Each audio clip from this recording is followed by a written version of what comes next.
Buongiorno, buongiorno, ben ritrovati e buon giovedì con Ore 13, subito dopo il nostro telegiornale, come sempre l'approfondimento di Ore 13 che al giovedì, come sapete, è dedicato alla CGIL, la CGIL risponde ed oggi è un tema molto importante, molto sentito, quello della casa, dell'abitazione. Parleremo di contratti d'affitto, di problematiche abitative da diversi punti di vista, tutte le novità e le situazioni, lo stato dell'arte, insomma, di quanto accade soprattutto in provincia di Treviso, ma non solo. Ne parliamo con Alessandra Gava, segretario del SUNIE di Treviso. Buongiorno. Che lo ricordiamo è il sindacato degli inquilini, diciamo così.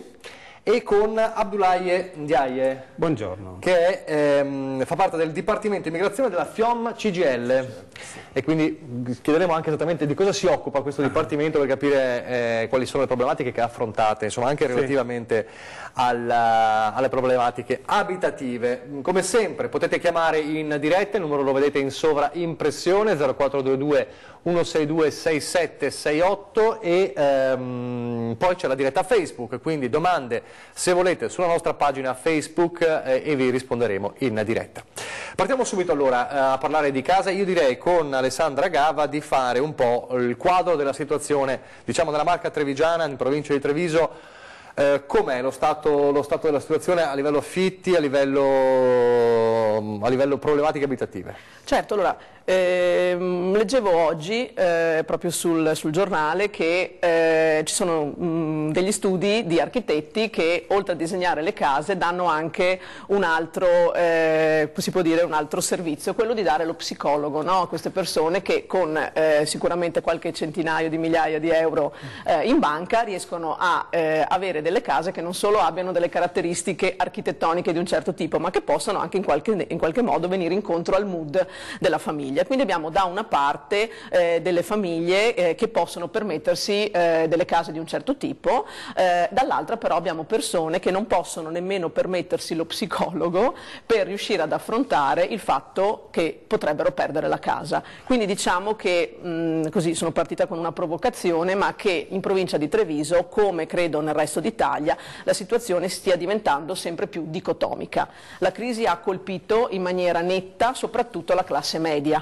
E che cosa è successo? Che abbiamo un gruppo di persone che sono molto ricche e che quindi possono permettersi una serie di oggetti di valore, le case in un certo modo, dall'altra parte però abbiamo famiglie che fino a qualche anno fa avevano un lavoro, quindi magari entrambi i coniugi potevano permettersi di pagare l'affitto o un mutuo, che si sono visti perché hanno perso lavoro o alcuni anche per la malattia, perché io continuo a sottolineare che avere un reddito basso ed essere colpiti da una malattia sta diventando veramente un problema. Purtroppo la sanità diventa sempre più privata, quindi i cittadini devono sempre più ricorrere alle proprie risorse per far fronte alle cure e quindi succede che questa famiglia che magari viaggiava al limite si trovi nella incapacità di coprire le spese per l'abitare, che siano esse l'affitto, le spese di condominio oppure il mutuo. Quindi abbiamo molte persone anche che erano riuscite ad acquistare una casa, nel senso che avevano fatto un mutuo per acquistarla e magari hanno pagato i primi 10-15 anni di rata e quindi per 10-15 anni sono riusciti a far fronte alle spese e poi ad un certo punto per perdita di lavoro o appunto per altri casi della vita stanno perdendo gli immobili. E questo è uno dei tanti volti, ne parleremo anche degli altri. Vedo però già una telefonata in diretta. Pronto? Con chi parliamo? Buongiorno. Buongiorno, Massimo da Conegliano. Massimo, buongiorno, ci dica. Io volevo fare una domanda alla signora che diceva prima che appunto molti non vanno neanche più dal psicologo. Però io volevo fare una domanda molto precisa che mai nessuno risponde. Allora, nel 2000, prima dell'euro, un appartamento normalissimo costava 600.000 lire al mese, quindi parliamo di 2 camere. Come mai il giorno dopo, col passaggio dell'euro, è passato a 600 euro invece di 300 euro? Quindi inutile che parliamo tanto tutti a vanvera degli affitti, perché al giorno d'oggi abbiamo raddoppiato, il giorno dopo dell'euro, tutti i vari proprietari hanno approfittato, quindi un appartamento da 500.000 lire al mese è passato a 500 euro, quando doveva passare a 250 euro. Quindi ad oggi nel 2018 gli affitti vanno dimezzati se vogliamo affittare alle persone, solo questa è una ladreria, scusi il mio sfogo, ma purtroppo nessuno mai fa questo tipo di osservazione. Grazie a Massimo, se non ricordo male. Beh, in effetti voi, lo state dicendo, voi siete il sindacato degli inquilini, non dei proprietari ovviamente degli immobili. È giusto il ragionamento? Deve essere così drastica la situazione? Intanto io tengo a dire che noi siamo il sindacato degli inquilini, però naturalmente quando la situazione dell'abitare è presa in maniera equa diventiamo anche delle persone che possono aiutare i proprietari. Certo, sì, avete fatto anche degli accordi. Bravissimo, insomma, certo. Cioè non siamo contro i proprietari. Non siete in una barricata, insomma. No, ma assolutamente, anzi, perché noi riteniamo che lavorare sul territorio e avere buoni rapporti con le istituzioni e con i proprietari sia l'unico sistema per arrivare a formulare delle proposte che siano applicabili poi, perché altrimenti ha ragione chi ci ha appena chiamato, poi si parla a vanvera. Per quanto riguarda naturalmente la questione che ha posto, mi pare appunto Massimo, certo che l'euro naturalmente ha determinato in tutta l'economia uno squilibrio che purtroppo la crisi, come dicevo prima, ha evidenziato ed è diventato particolarmente forte per quei cittadini che ogni mese, quando si alzano il primo del mese, devono già pensare di mettere via 300, 400, 500, 600 euro per il pagamento dell'affitto e poi possono cominciare, diciamo, a utilizzare gli altri soldi per la loro vita. Che cosa si può fare? Perché anche qui noi abbiamo cercato appunto proprio con accordi, si chiamano accordi territoriali, con i proprietari, di arrivare a dare il più possibile, rispetto naturalmente all'economia del territorio, degli affitti appunto che siano sostenibili, quelli che vengono definiti i contratti agevolati. Ecco, quindi abbiamo cercato in qualche modo, certo non saranno perfetti, non riusciremo a coprire le istanze di moltissimi, però ricordo che appunto gli affitti agevolati sono destinati a quelle famiglie che hanno un reddito medio. Per le famiglie che hanno un reddito basso ci sarebbero gli alloggi popolari. Certo. Ecco, quindi sarebbe chiamato il pubblico a rispondere a queste esigenze. Un'altra telefonata in diretta, pronto? Buongiorno. Buongiorno, con chi parliamo? Marco. Marco, buongiorno. Ci dica Marco pure. da Mogliano Veneto. Sì. Marco da Mogliano Veneto. Marco da Mogliano, ci dica pure. Io volevo sapere il casino che hanno fatto la Regione Veneto con l'ATE per presentare il modello ISEE. Cioè praticamente hanno mandato la lettera il 10 di dicembre e scadeva la documentazione, bisognava presentarla entro il 15 di dicembre. Non mi sembra una cosa molto corretta da parte né della Regione Veneto né dell'ATE, anche perché sono andato avanti 7 mesi e finalmente sono riuscito a fare questo cazzo di modello ISA. Scusa se parlo un po' nervosetto, nient'altro da aggiungere. Grazie Marco, questa è una problematica che avete riscontrato? Sì, anche perché Marco, grazie, noi insieme, il Sogno di Treviso insieme alla CGIL e allo SPI ha usato maniere da vecchio sindacalismo, no? Noi siamo andati sotto l'Atter con i megafoni, sì, ce lo ricordiamo. Ecco, qualche giorno dopo l'invio di queste lettere per significare il disagio dei cittadini, degli assegnatari a reperire in così breve tempo tutta quella mole di informazioni che sono necessarie per avere l'ISEE. Io però sottolineo, e qui vorrei che facessimo un attimo un ragionamento, che la richiesta dell'ISEE secondo me è corretta, cioè i tempi non sono corretti, cioè la Regione Veneto doveva dare più tempo ai cittadini per arrivare a presentare l'ISEE. Infatti io, visto che era poco prima di Natale, io sempre sono abbastanza provocatoria, dissi, si può dire a Zaia, no, di utilizzare quelle baracchine di legno, no, che si utilizzano sotto Natale, no, di Natale, sì. Giustamente dare magari lavoro a dei giovani ragazzi, metterle nelle zone più popolari in modo tale che i cittadini abbiano quei 15 giorni di tempo per fare l'ISEE. Ecco, tornando a noi, l'ISEE però è una fotografia più corretta e più giusta di quello che succede all'interno di una famiglia. Perché? Perché con la denuncia dei redditi noi non abbiamo la situazione patrimoniale e quello che ho riscontrato, perché da notizie notizie che ho ricevuto, il 75% degli assegnatari della Regione Veneto ha presentato l'ISEE, e sulla base di questo ora a livello veneziano, quindi regionale, si sta trattando per fare quelli che vengono definiti i regolamenti attuativi e che quindi determineranno poi la sfumatura, diciamo, importante, ad esempio della nuova legge 39. Quindi qual è la sfumatura importante? Il canone d'affitto. Noi riteniamo che l'ISEE sia importante proprio perché vengano evidenziate quelle situazioni famose in cui si dice: passo davanti alla casa popolare e c'è una Porsche parcheggiata. Bene, adesso il proprietario della Porsche dovrà dire che macchina ha, la targa, e quindi naturalmente questi elementi di lusso andranno a fare reddito, e quindi probabilmente una serie di situazioni anomale che non dovevano essere purtroppo presenti negli alloggi popolari verranno in qualche modo messe alla luce. Allora, pubblicità, poi andremo da Abdullahi perché parlare anche di quello che fa lui ogni giorno. Pubblicità.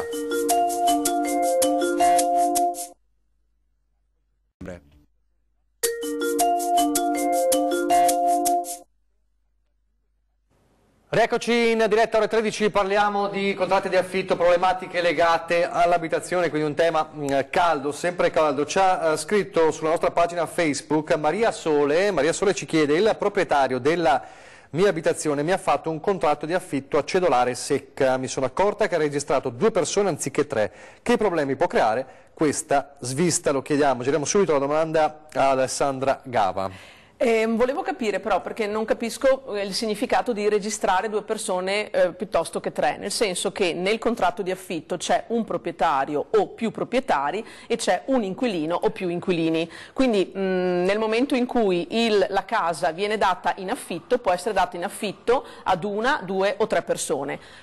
Le persone che sono segnalate nel contratto di affitto sono quelle che hanno la responsabilità del pagamento del canone e che hanno la custodia dell'alloggio. Quindi io potrei ad esempio andare ad abitare con un amico e non avere questo amico nel contratto d'affitto. Certo. Naturalmente io sarò pienamente responsabile del pagamento del canone, del mantenimento dell'alloggio nelle condizioni dovute. Certo che io potrò portare, diciamo, in detrazione il contratto d'affitto, mentre la persona che abita con me no, perché non è segnalata nel contratto. Però non ho capito bene. Maria Sole, se abbiamo risposto alla tua domanda, se invece hai qualche dubbio torna a scriverci e ti rispondiamo in tempo reale. Allora, volevo chiedere a Abdullahi, che si occupa del Dipartimento Immigrazione della FIOM CGIL, queste problematiche relative alla casa entrano anche nel vostro lavoro quotidiano, e come? Allora, noi, come lo sappiamo, la CGIL è una confederazione dove è basata su 2 pilastri. Quei 2 pilastri è la tutela individuale e collettiva. La collettività è quello che la CGIL con suoi categorie fanno nelle aziende, vuol dire tutelare le persone, a parte di fare il loro dovere, di avere anche i loro diritti. Certo. Dunque questo è il primo parte. L'altra parte è la tutela individuale, e la tutela individuale sappiamo che nella CGIL iscritti adesso dei lavoratori stranieri sono tanti, e come chiedono dei servizi, dunque noi proviamo con questi loro domande, quello che vogliono come servizi, la CGIL, noi informiamo quei lavoratori a dirgli: vedi che la CGIL ha questi servizi da dare, a parte che sei iscritto può essere tutelato con la SUNIA per la casa, non solo per il contratto, per vedere se il contratto è regolare, se hai delle tasse da pagare che devi farla per non andare nei problemi. Ci sono anche i rinnovi dei permessi di soggiorno, ci sono anche per il ricongiungimento familiare, c'è anche quelle che vanno oltre, vuol dire quelle che chiedono la cittadinanza. Certo. C'è tutti questi servizi che oggi la CGIL dà ai lavoratori stranieri, perché come da questi 2 anni si parla di più di quelli che sono nuovi arrivati, vuol dire i rifugiati, tutti, però c'è una massa di gente che lavora, che pagano le tasse, che rispettano le regole, che hanno bisogno di questi servizi per andare avanti. Certo, i migranti, i profughi sono sempre sotto i riflettori, ma ecco, c'è invece c'è io dico diverso. sempre che è l'albero che nasconde tutta la foresta. Certo. E la foresta è quella gente che sono nelle fabbriche, che lavorano, che rispettano le regole, che pagano le tasse, che sono iscritte nei sindacati e chiedono quei servizi per andare avanti. La casa è un problema, è comunque un'urgenza, insomma, è la prima cosa, no, che uno chiede. Sicuramente per sì. I giovani, insomma, i lavoratori stranieri. Sicuramente sì, perché la casa è fondamentale, fa parte della base per la persona per integrarsi. E questo lo discuto sempre con l'Alexandra. Gli italiani dicono che veramente le case le danno ai stranieri. E dopo può essere che la Sandra ne parlerà e darà anche dei dati. Noi diciamo, ma perché non ci danno anche noi quello che ci aspetta? Dunque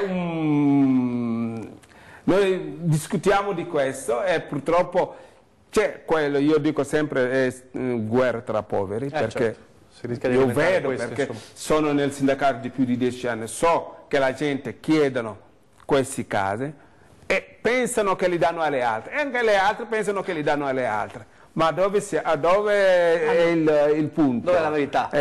Telefonata in diretta, buongiorno, con chi parliamo? Sì, pronto, buongiorno, sono Michela, chiamo da Annone Veneto. Buongiorno. Posso fare una domanda al signore della CGIL che ha detto e ha parlato che gli extracomunitari chiedono diritti alla CGIL. Vorrei far presente di una contezza al caro signore della CGIL, perché chi chiede diritti prima ha anche dei doveri, e primo dovere per chiedere dei diritti si hanno i doveri di pagare le tasse, e se l'extracomunitario non ha i mezzi per pagare le tasse è inutile chiedere diritti, non è questione di cattiveria né di razzismo. Mi chiedo ad esempio, con tutti i licenziamenti di extracomunitari, cosa farà la CGIL per questi extracomunitari che chiedono diritti ma non hanno i soldi per pagare le tasse dei doveri, e addirittura mi viene da pensare anche ai ricongiungimenti. Ma quali ricongiungimenti? Mi vuole rispondere il signore della CGIL? Sì, lo facciamo subito rispondere. Posso però dire una cosa prima io, che così poi... Allora, intanto le tasse, io vedo anche tanti italiani che non le pagano.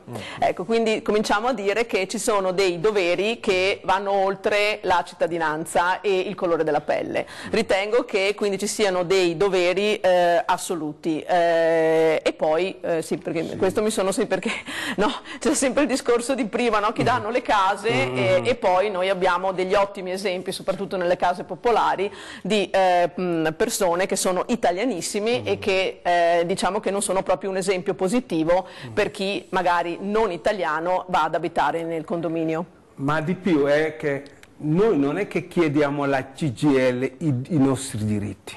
Ci sono già. Noi ne abbiamo i nostri diritti perché facciamo il nostro dovere.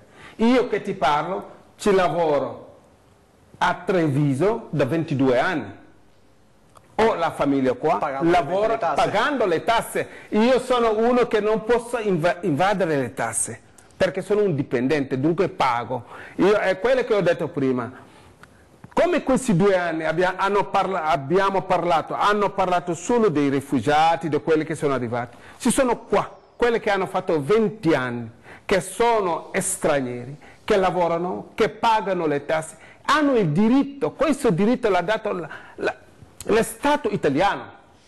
C'è un'organizzazione che si chiama la CGIL che si è organizzato a tutelare le persone, ogni persona, non vede colore.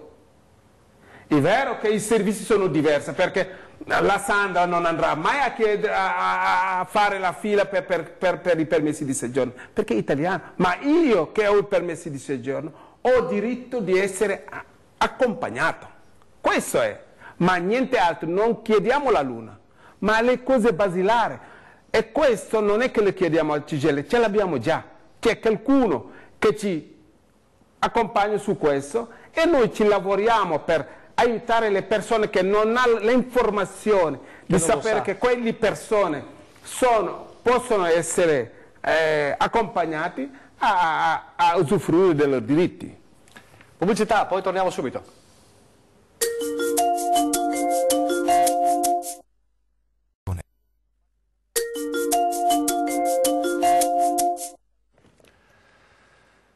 Eccoci in diretta, ore 13, stiamo parlando di casa, di abitazione, di affitti. Allora, volevo tornare da Alessandra Gava del Sunia per ritornare a una cosa di cui si era parlato più o meno di questo periodo l'anno scorso. Era un incontro che si era fatto con la controparte, diciamo, chiamiamola così, anche se spesso collaborate, spesso volentieri, cioè i proprietari, e riguardava la questione degli sfratti nella tematica, insomma, nel settore delle aste, delle aste immobiliari.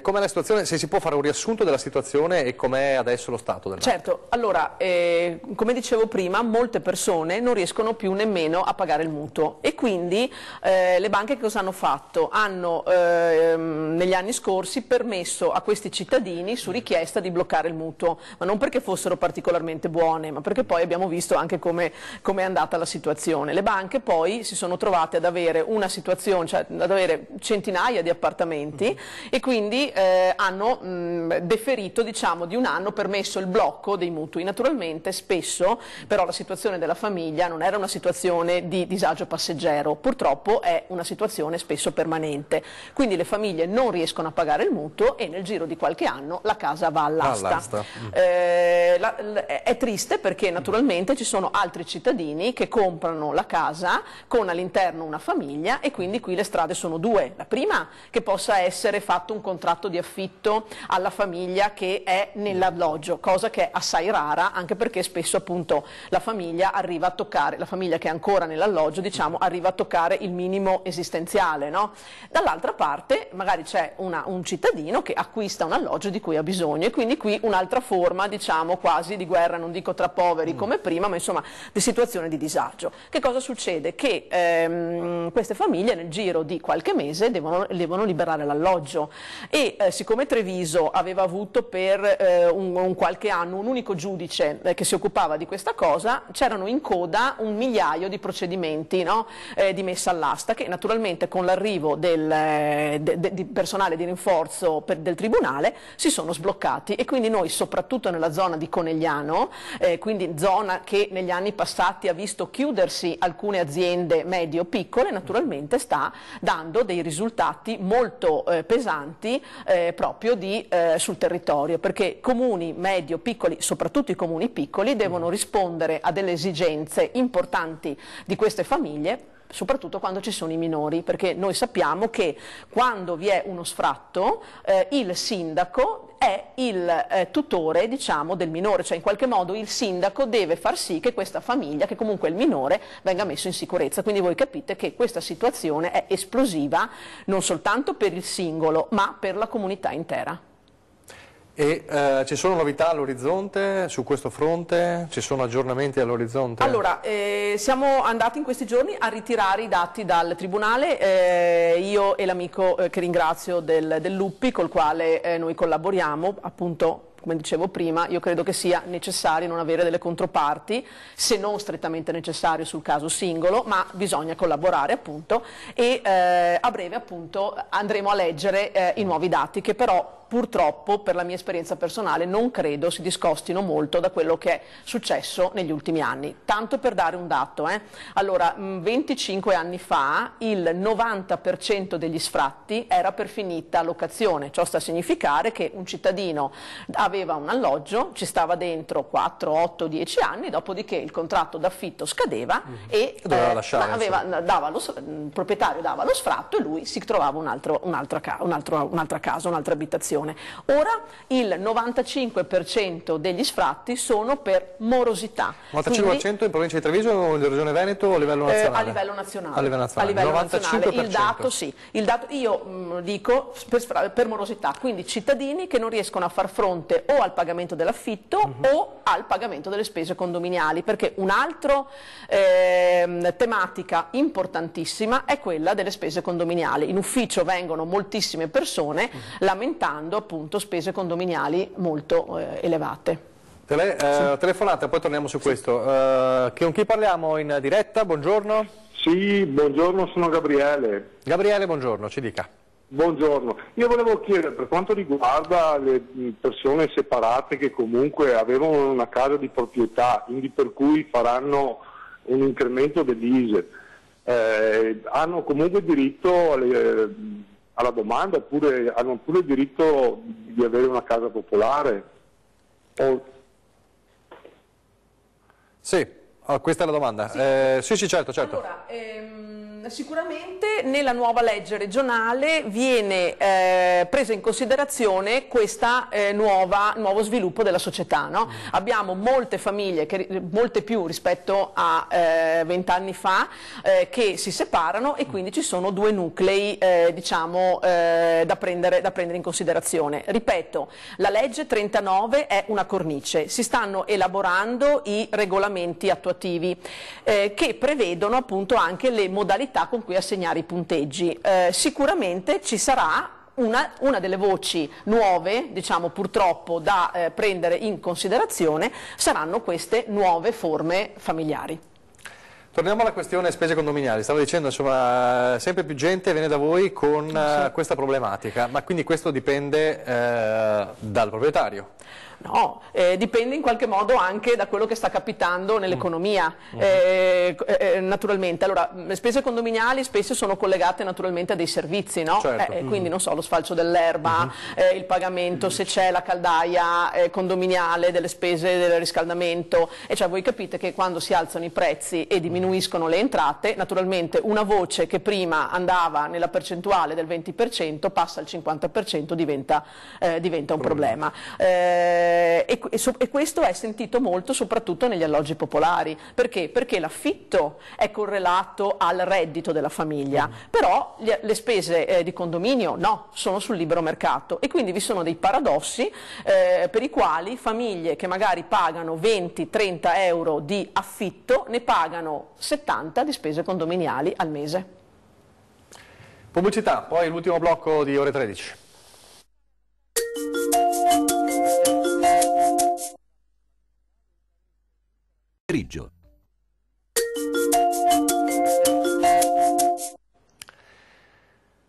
Rieccoci ore 13, stiamo parlando di casa, ma stiamo parlando anche di immigrazione, cioè di le problematiche di chi lavora qui da anni o da poco, comunque lavora al suo lavoro e cerca ovviamente dei servizi per essere perfettamente in regola. Da quanto esiste, Abdullahi, questo servizio? Questo Dipartimento dell'Immigrazione è da più di 10 anni che la CGIL l'ha costruito. Quindi diciamo che è più di 10 anni che c'è l'esigenza, questo dà anche un po' la prova di quanto sia importante, quanto sia forte la presenza nel nostro territorio. Per dirci, io la categoria dove faccio parte i metalmeccanici, gli stranieri sono 31%.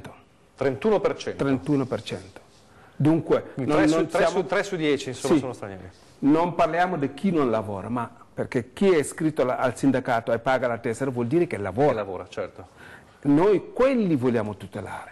Quello che lavorano, pagano le tasse, rispettano le regole, hanno delle esigenze dove è difficile trovare quei servizi. Se oggi la CGIL mette questi servizi, noi dobbiamo informare di più, parlare con la gente sapendo che tu sei iscritto, hai diritto a questi servizi e sono anche gratuiti. Certo. Dunque questo è il lavoro che facciamo. Da quanto tempo sei qui in Italia? Io sono dal 96 in Italia e dal 96 lavoro da Zorzi SPA che è tornata a essere Zorzi 2.0. 22 anni, allora un quadro di questi ultimi, come l'hai visto cambiare a Treviso? Veramente è molto cambiato perché prima... La provincia, insomma, la gente. La gente, ma anche per il lavoro. Perché io quando sono arrivato da Milano, trovavo i cartelli nelle aziende a dire chi vuole lavoro. Io non è che ho fatto una lettera di domanda perché voglio lavoro. Ho visto la cartella, sono andato, mi hanno detto se vuoi venire domani a fare il colloquio. L'ho fatto e mi dicono domani dopo vieni e inizia. Questo nel 1996. 96, questo è il bel 96, c'era lavoro, ma c'era anche più sicurezza, per dire la verità, perché la gente avevano solo il tempo di lavorare. Dunque quei tempi erano tempi belli dove c'era il lavoro e siamo andati, per dirci, in Zorzi, dove nel 2000 un'industria di Treviso faceva dei corsi gratuiti per i saldatori, per le aziende di Treviso, per dirci che c'era tanto voglia di manodopera. E di formarli. E di formarli. Adesso tutti quei corsi sono a pagamenti, per dirci che come il mercato è tutto cambiato. Peraltro, dopo torniamo a parlare della casa, in queste settimane si è fatto un gran discutere per diversi episodi di imprenditori che hanno stigmatizzato il comportamento di alcuni candidati, diciamo, al lavoro italiani, meno propensi per esempio a lavorare in certe turnistiche, eccetera eccetera, e quindi si è tornati un po' al discorso, al dibattito. Gli italiani alcune cose non le vogliono più fare, quindi lo fanno. È così? È davvero così? Gli stranieri sono più propensi a fare cose che non fanno più gli italiani, oppure è un luogo comune? Io credo che una parte è un luogo comune, anche se i lavoratori stranieri... O dipende dal contratto, che se un contratto è brutto, insomma. Sì, ma questo è stato il peggioramento, perché quando il lavoro è tutto precario non hai più il diritto di dire no. Certo. Perché il no vuol dire perdere il lavoro, vuol dire perdere il contratto, perché da 10 anni da questa parte è questo che è cambiato. E quindi lo straniero ha meno possibilità di dire di no rispetto all'italiano, quindi probabilmente? Per me sì. Anche se altri dicono il contrario, però lo straniero ha non solo il dovere, ma deve lavorare, perché è venuto qua per lavorare, certo. Non è venuto per fare altro. Ma la maggioranza, dico, sono sempre qualcuno che fa altro, però chi è cosciente che ha lasciato sua famiglia o ha lasciato sua terra per venire in Italia, è venuto per lavorare, è venuto per stare bene e stare bene sua famiglia giù. Dunque quello non può dire di no a qualsiasi contratto. E per quello io vedo delle persone che ricevo che hanno il contratto di una settimana, anche un giorno. Ma non dicono mai di no. Ma perché me lo fanno? Intanto io me lo prendo e poi perché non posso non lavorare. Certo. Io questo che vedo. Però quando si parla al bar si mette tutto sullo stesso, invece non è proprio così. Non è proprio così. Dunque il lavoro c'è un po' perché il mercato si sta aprendo, però purtroppo si sta aprendo con dei contratti molto molto precari. E questo non è solo perché l'ho visto da altre parti, è quello che ricevo io. E i contratti sono veramente proprio precari, perché sono i contratti di un mese. Non è che perché ti vogliono solo un mese, ti vogliono anche per un anno, ma ti danno un mese perché ti tengono proprio in pugno purtroppo. Alessandra Gava, torniamo, ovviamente questo poi si riflette ovviamente anche poi sulla casa, e l'abbiamo detto, sono intimamente, strettamente legati, insomma, questa precarietà con l'abitazione. Novità, se ci sono, o avvertenze importanti su un particolare tipo di contratto di affitto, il 3+2, ci sono novità? Sì, infatti stavo facendo proprio un connubio tra quello che diceva l'AIE, no, riguardo alla esplosione l'esplosione di questi tipi di contratti, no? E invece la regolamentazione che dal gennaio del 2017 è entrata per quanto riguarda appunto i contratti 3+2. Che cosa sono i contratti 3+2? Quelli che sono, questi numeri sono il primo segmento, no, di occupazione. Sono dei contratti che permettono di avere delle agevolazioni fiscali importanti, che sono il 10%, si chiama la cedolare secca, quindi i proprietari possono, in alcuni comuni ad alta tensione abitativa, possono pagare il 10% di quello che ricevono come reddito da affitto, e poi hanno il 25% di sconto sull'IMU. Che cos'è successo? Quindi qui io dico finalmente il Ministero è intervenuto. Io ho visto una pletora di contratti incredibili, no? Contratti nei quali si doveva fare una cosa, non si poteva fare l'altra, in cui si dava in affitto questo, si dava in affitto quello, e quindi avevamo una serie di elementi poi da portare di fronte al giudice, perché avrebbe dovuto essere il giudice a stabilire la giustezza, no, o meno delle pretese, no, che erano introdotte nel contratto e che poi purtroppo erano anche controfirmate dall'inquilino. Però ancora qui, quando una persona ha bisogno, magari firma qualunque cosa, e quindi no, il proprietario e l'inquilino in questo caso non sono sullo stesso piano, e la legge ne tiene conto, come nelle cause di lavoro. Il lavoratore e il datore di lavoro non sono messi sullo stesso piano, perché il potere non è distribuito in maniera equa. Torniamo a noi. Quindi il legislatore ha deciso che, giustamente, se tu vuoi fare un contratto 3+2 e quindi hai diritto a delle agevolazioni importanti, dovrai utilizzare soltanto dei moduli che sono determinati dal Ministero. Quindi finalmente abbiamo visto una oggettivazione dei contratti, addirittura anche, questo un po' da anni, ma adesso è stringente. I contratti devono avere dei parametri economici molto concreti e che siano oggettivi. Come? Devono fare riferimento agli accordi territoriali che le associazioni dei proprietari e degli inquilini hanno firmato e depositato. Nella provincia di Treviso sono praticamente il 90%, no? Abbiamo coperto quasi tutta la provincia e siamo forse la provincia più virtuosa in Italia, e questo favorendo sia i proprietari che naturalmente anche gli inquilini. Tengo a dire a chi vuole fare questo tipo di contratto che ora è necessaria l'attestazione. Che cos'è l'attestazione? È una forma di garanzia che quel contratto è valido dal punto di vista legale, e quindi ha quella struttura di cui abbiamo parlato ora, e anche dal punto di vista economico. Quindi l'affitto richiesto sta all'interno dei parametri che abbiamo stabilito. Chi dà l'attestazione? Come si fa questa attestazione? L'attestazione si fa richiedendola a una delle associazioni firmatarie degli accordi territoriali. Naturalmente una di queste siamo noi, siamo il SUNIA, e quindi noi emettiamo questa attestazione nel momento in cui appunto sia la parte legale che la parte economica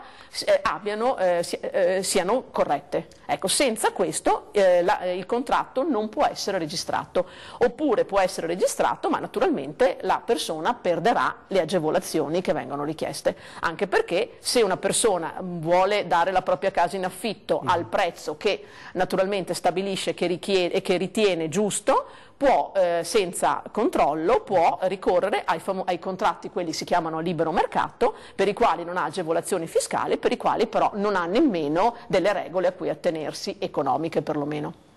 Siamo quasi in chiusura. Io terrei l'ultima battuta concentrandoci sulla città di Treviso. Ovviamente è uno dei temi di campagna elettorale, ma non c'entriamo perché non è il luogo adatto ovviamente per entrare in campagna elettorale, non sia mai. Però è quello degli alloggi, insomma, degli alloggi sfitti, non solo ovviamente anche i negozi, ovviamente, non solo la questione abitativa, però anche un centro che si spopola perché costa troppo. Com'è la situazione ad oggi del centro di Treviso rispetto alla periferia?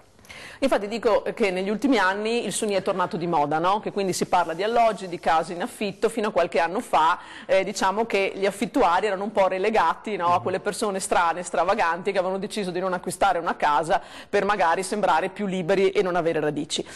La situazione non è delle più facili. Fatto sta che anche il comune di Treviso l'anno scorso aveva cercato di incentivare la presenza nel centro di Treviso per le giovani coppie con un accordo che che però non ha avuto scarsissimo successo, insomma, sì. Anche perché appunto secondo noi non è questo il modo per ripopolare il centro, no? Al centro appunto allora mancano i servizi perché sono stati spostati, no? Abbiamo tantissimi bar, no? Tantissimi negozi di abbigliamento, però ad esempio il tribunale, questi servizi uffici a cui le persone si rivolgevano e che quindi davano anche come si può dire, vita alla città, naturalmente sono stati spostati. Le case in centro sono spesso molto vecchie, costano molto e quindi naturalmente non hanno magari l'ascensore, quindi chi rimane in città sono delle persone di solito avanti con gli anni, che non abbiano particolari esigenze fisiche e che possano permettersi naturalmente l'alloggio di quel tipo. Per i giovani c'è l'idea naturalmente di spostarsi fuori, anche perché ci sono più servizi, ad esempio il garage, no? Certo. Cioè, pensa a una famiglia con bambini, no? Che arriva la mamma col bambino, la borsa della spesa e non ha il garage dove mettere la macchina, quindi sono una serie di elementi che proprio perché le famiglie sono mutate, le esigenze sono mutate, certo che i centri delle città naturalmente nostre antiche sono state costruite con un'altra idea e ritengo appunto che il rilancio del centro storico debba essere determinato anche dalla presenza di servizi che non siano soltanto attività ludiche e ricreative, cioè chiuse quelle, lo spopolamento. Va detto qualcosa anche sui prezzi, però esatto. Ci deve essere un... Esatto, quello che dicevo prima, i prezzi sono elevati e naturalmente le persone poi, si sa, quando noi abbiamo una cosa di proprietà la riteniamo migliore e più valevole di quella degli altri e quindi facciamo sempre fatica a dire insomma la casa per carità in centro però è vecchia, anche se con l'introduzione appunto degli affitti concordati, quei famosi 3+2, riusciamo ad oggettivare le caratteristiche dell'immobile e quindi in alcuni casi ci sono stati degli abbassamenti di affitto perché non rientravano più all'interno delle richieste. L'ultima parola Abdullahi, ti chiedo una cosa veloce, una foto flash, 22 anni a Treviso, ma hai scelto di stare qua, vuol dire che insomma cos'è che ti ha colpito di più di questa provincia, della città insomma, o dei trevigiani? No, la città di Treviso è molto accogliente, è molto tranquillo, si lavora, se qualcuno vuole stare bene, può stare bene. Per fortuna che ha il lavoro tutto, perché per me e per tanti che mi conoscono è una città vivibile, veramente. Grazie allora Abdullahi Ndiaye che si occupa del Dipartimento Immigrazione, lavora nel Dipartimento Immigrazione della FIOM CGIL, quindi importante per tutti coloro che chiedono servizi, chiedono informazioni sui servizi. Ecco. E grazie ad Alessandra Gava del SUNIA di Treviso, speriamo di avervi risolto o comunque risposto a qualche vostro interrogativo. Grazie per averci seguito, alla prossima puntata di Ore 13.